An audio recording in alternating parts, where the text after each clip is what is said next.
58% of people who get a severance package never negotiate it. They sign the first paper put in front of them, pack their box, and walk out the door thinking they got what they deserved. They didn't.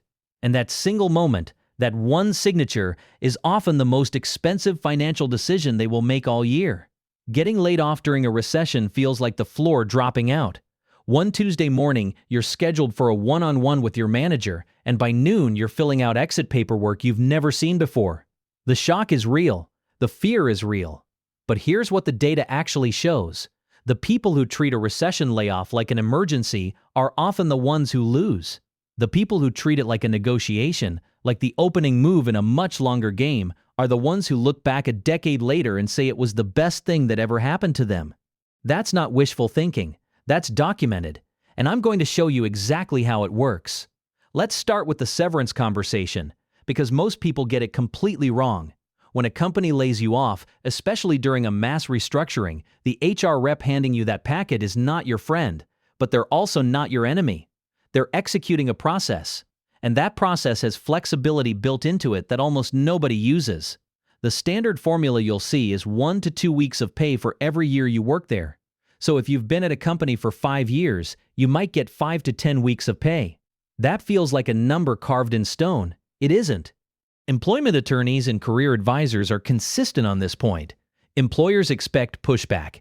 The first offer is rarely the final offer, and yet more than half of workers just accept it. Here's why that matters in dollars. Say you're making $80,000 a year, roughly $1,538 a week. If your employer offers you 4 weeks of severance and you negotiate it to 8, you just put an extra $6,152 in your pocket in a single conversation. That conversation takes maybe 15 minutes. Most people won't have it because they're embarrassed or shocked, or they think the number is fixed. None of those things are true. So what do you actually say? You don't get angry. You don't threaten. You ask one simple question. Is there any flexibility in the severance package? That's it. If they say there might be, you follow with, given my tenure and the contributions I've made, I'd like to discuss extending the package. I want to make this transition smooth for both sides. You're framing it as collaborative. You're not burning a bridge. You're just not leaving money on the table. And it's not just weeks of pay that are negotiable. The continuation of health benefits, the vesting of equity, outplacement services, a positive reference letter, all of it can be part of the conversation. Most people walk out with only what they were handed. Now here's something that most people don't know, and it matters. If you work for a company with 100 or more employees and they're doing a mass layoff, federal law may already be on your side. The WARN Act, the Worker Adjustment and Retraining Notification Act, requires those employers to give 60 days written notice before a mass layoff affecting 50 or more workers. If they didn't give you that notice, they owe you back pay for however many days short they were, up to 60 days, including benefits.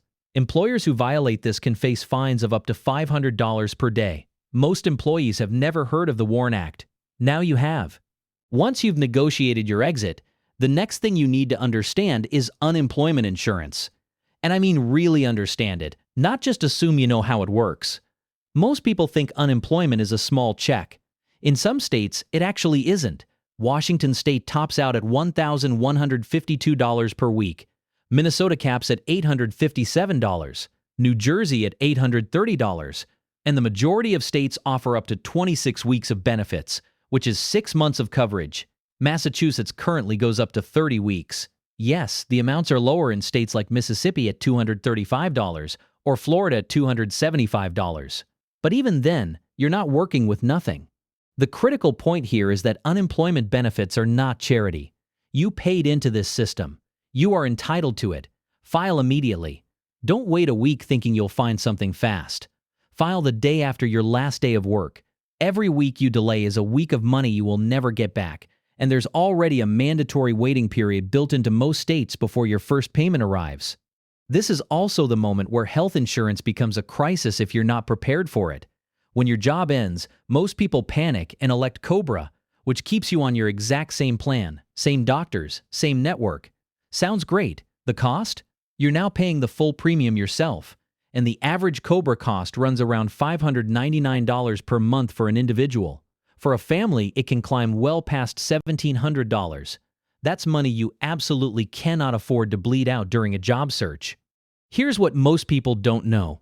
You have 60 days from losing coverage to either elect COBRA or enroll in an ACA Marketplace plan. And losing your job counts as a qualifying life event, so you get immediate access to Marketplace enrollment outside of open enrollment. An ACA Silver plan for a single person earning around $35,000 might run about $250 a month after subsidies, compared to $600 under COBRA. For most people who've just been laid off, the math points directly at the Marketplace. COBRA makes sense if you're mid-treatment, you've hit your deductible for the year, or you genuinely can't afford any disruption to your coverage network. For everyone else, check healthcare.gov before you automatically sign the COBRA form. Now let's talk about what you do with the time, because this is where people either waste the gap or weaponize it. The average job search after a layoff takes 3 to 6 months. That's not a disaster timeline, that's a window. The question is what you build inside of it. And the data on this is stark. People who use a forced career break to retrain in a high-demand field come out the other side earning dramatically more than they would have if they just found another job in the same role at a slightly different company. Look at the numbers for coding bootcamp graduates, a useful proxy for accelerated retraining.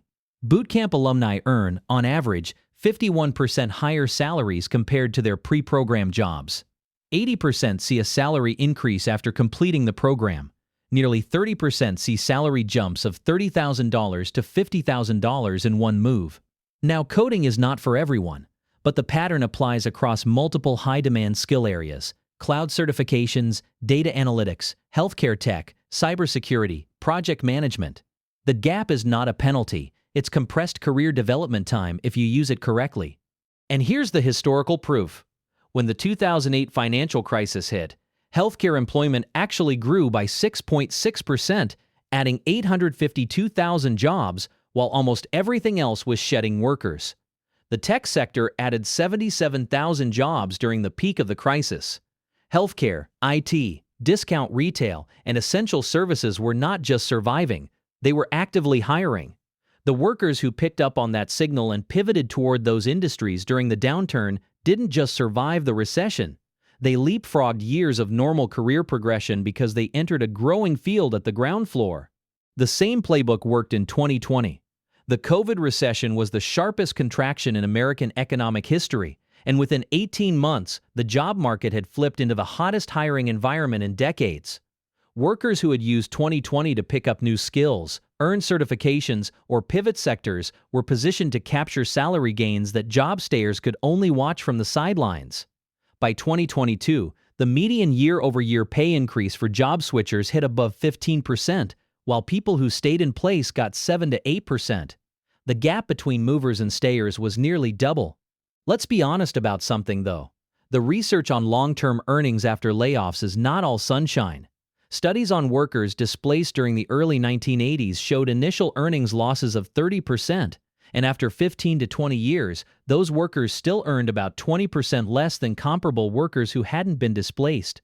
That's a real number, and it describes the outcome for people who did nothing strategic, who just tried to get back to where they were as fast as possible, in the same industry, the same role, the same level. The variable that changes the outcome is whether the person saw the layoff as a reset or just a delay. The ones who treated it as a delay, trying to replicate their old job as quickly as possible, often locked in those long-term losses. The ones who treated it as a reset used the forced break to move up or sideways in ways their old employer would never have allowed. That distinction is the entire ballgame. And that brings us to the part nobody talks about enough: the psychological war you're fighting with yourself during this period. A layoff hits identity hard. Research published in BMC Psychology found that employees' affiliations with their organizations make up a meaningful part of how they see themselves. And when that affiliation is suddenly severed, people experience genuine grief, shock, disbelief, anger, guilt, not in any predictable order. A study from Cambridge found that laid-off individuals were twice as likely to experience clinical levels of anxiety and depression 6 months after losing their job compared to those who kept working. That's not weakness. That's a documented psychological response to loss. Your job provided structure, status, income, identity, relationships, and a daily routine all at once. Losing it all in a single Thursday afternoon meeting is a lot for any human brain to absorb. The danger is when that grief state locks you into paralysis, when the emotional weight of the loss prevents you from seeing the window that opened the same moment the door closed. The people who recover fastest are the ones who give themselves a defined period to process, maybe 1 to 2 weeks of genuine rest, telling the people close to them what happened, acknowledging the anger, and then they pivot hard into the strategic mode. They're not suppressing the grief. They're not faking optimism. They're making a decision about where to put their attention, and they make it early. Here's a real pattern that shows up again and again in career research and in the actual accounts of people who came out stronger after recession layoffs. The layoff removed a ceiling they didn't even know was above them. You don't apply to jobs 5 levels up from your current title while you're employed. The social inertia of your current role keeps you anchored in place. But when the anchor is gone, people discover they were underpriced, undertitled, and underselling themselves to a company that had already decided their maximum value. There are workers who spent years at companies where they were maxed out on the pay band, where promotions required someone above them to leave first, where the internal politics had made upward movement impossible. A layoff is involuntary exit from a dead-end road, and the data on post-layoff job switchers bears this out. People who got laid off and found new roles in growth industries didn't just recover their old salary. Many surpassed it within 18 to 24 months, particularly those who landed in tech-adjacent, healthcare, or financial services roles. Now let's talk about the strategic moves you make during the gap, because sequence matters. Week 1. Negotiate the severance before you sign anything. You have time. They are not going to rescind the offer because you asked a question. If the company did a mass layoff covered by the WARN Act and didn't give you proper notice, consult an employment attorney before you sign a release. That conversation might be worth more than anything else in the packet. Week 2. File unemployment benefits immediately. File on day 1 if you can. Start evaluating COBRA versus marketplace plans. Do not miss that 60-day window. Get your health coverage situation locked in before it becomes a crisis. Weeks 3 through 8. Research. Not applying. Researching. What industries are actually growing right now? What skills are commanding salary premiums? What certifications can you complete in 6 to 12 weeks that would give you a genuine edge in a different field? This is where most people skip straight to applying for the job they just lost, slightly modified, at a different company. Don't do that yet. Make a deliberate decision about where you're actually going. Week 8 onward. Now you apply. But you apply with a clear narrative, not "I got laid off and I'm looking for something." You apply with "I've spent the last 2 months building X skill, pivoting toward Y industry, and here's exactly why I'm the right move for your team at this moment." That's a different conversation. That applicant gets different results. The final thing I want to say is this. The people who look back on their recession layoff as a turning point aren't special. They're not luckier or more talented than the people who struggled. The difference is almost always a decision made in the first 2 or 3 weeks, a decision about whether they were going to treat what happened to them as a catastrophe to escape from, or as capital to invest. Think about it this way. You've just been handed the thing most employed people will never get: unscheduled time, a financial runway from severance and unemployment, and the freedom to look at your entire career and ask whether you were actually going where you wanted to go. Most people will spend that entire window in fear. The ones who come out 10 years ahead spent it in strategy. Here's the question I keep coming back to. If you had known 2 years ago that a layoff was coming, what would you have done differently? Because the answer to that question is probably the exact playbook you should be running right now. Drop that in the comments. I want to know what your move would have been, or what your move is right now if you're in the middle of this. And if this video gave you something concrete to act on, hit that like button and share it with someone who just got the news they weren't expecting, because this is the information they actually need. Make sure you're subscribed, because next week we're going into the specific numbers, how to calculate exactly how long your financial runway actually is during a job search, and why most people are dead wrong about what they can afford.